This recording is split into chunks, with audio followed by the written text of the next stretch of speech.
Mul on suur rõõm õpetada Tartu Ülikooli Pärnu kolledžis õppeaineid, mis seonduvad inimeste tervise ja heaolu erinevate aspektidega, isikliku heaoluga, ärialase heaoluga ja sellega, kuidas me saame oma heaolu toetamise kaudu parandada ümbritsevat keskkonda.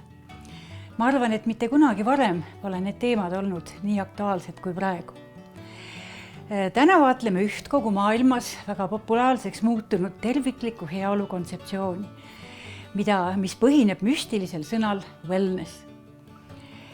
Wellness on sõnakombinatsioon, mis tuleneb ingliskeelsetest sõnadest well-being ja wholeness ehk terviklikkus, mõningate allikate alusel ka sõnadest well-being ja fitness.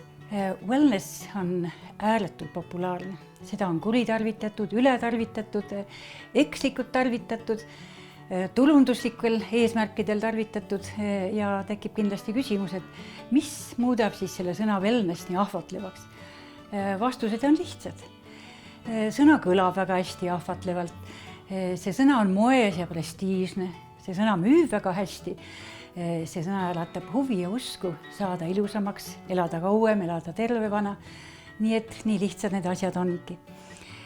Paljud aga ei tea, mida see sõna wellness tegelikult tähendab. Heaolu kontseptsiooni alguseks võib pidada Maailma Terviseorganisatsiooni uue tervise definitsiooni vastuvõtmist 1946. aastal ja seda kutsutakse siiani uueks tervise definitsiooniks.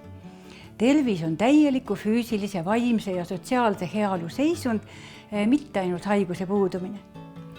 Ameerika psühholoog Albert Tarn arendas seda mõtet tervise definitsiooni edasi ning pakkus omalt poolt välja kõrgema heaolu või tervikliku heaolu kontseptsiooni, mille üks idee on selline. Iga inimene peaks igapäevaselt edasi astuma teekonnal kõrgema heaolu poole, mitte tegelema oma tervisega alles siis, kui sellega probleeme on. Maailma uue tervise definitsiooni mõju oli väga laiaulatuslik. Tervist hakati seostama inimeste suutlikkusega kontrollida ise ja juhtida oma elukorraldust ja tervisemõjureid.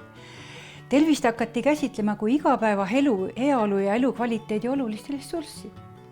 Hea tervis tähendab iga inimese teadlikku vastutust oma tervise eest. Hea tervis sõltub inimese elustiilist ja sellest, kui palju ta ise oma tervikliku elustiili panustada soovib. Mõistel wellness puudub ühtne definitsioon.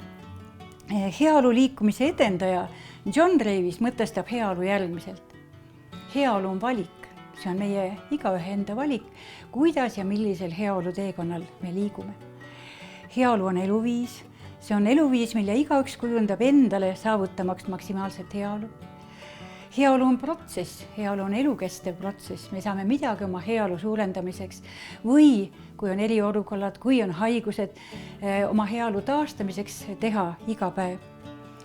Heaolu tähendab tasakaalustatud energiat, heaolu on keha, hinge, vaimu kombinatsioon ja heaolu tähendab iseenda armastamist ja iseendast lugupidamist.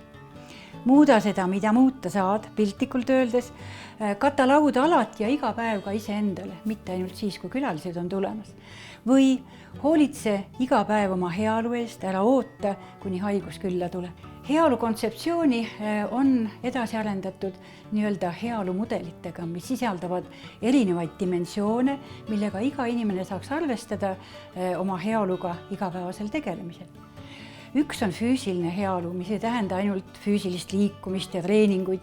See tähendab eelkõige hea tund, tervislikku toitumist, väga tõsiselt jälgida oma turvalist käitumist, hügieeninõudeid, need on ju eriti aktuaalsed praegusel ajal. Sotsiaalne heaolu, et me hoolitseme oma suhete eest teiste inimestega, oma lähedastega. Emotsionaalne heaolu, et me oskame leida positiivset igast päevas, naelda ja rõõmustada, stressi maandada, kui see peaks vajalik olema. Intellektuaalne heaolu, et me suudame ja soovime õppida iga päev, soovime kasutada meie maailmas, meie ümber tohutult rikkalikku teavet.